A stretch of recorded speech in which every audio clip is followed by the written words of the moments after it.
એક નાનકડા ગામમાં રમેશ નામનો છોકરો રહેતો હતો. તે ગરીબ હતો, પરંતુ ખૂબ મહેનતી હતો.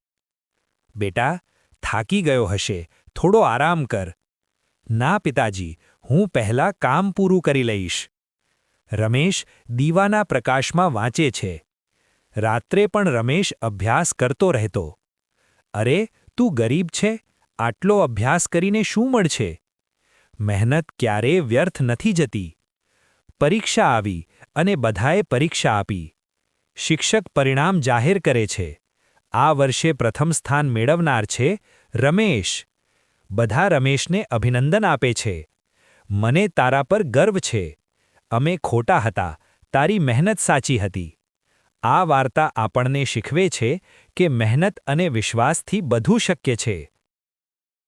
વિદ્યાર્થીઓ, પાઠક સાહેબની આ યુટ્યુબ ચેનલને લાઇક અને સબસ્ક્રાઇબ કરવાનું ભૂલશો નહીં. આજના પાઠ માટે આ જ રહસ્ય છે.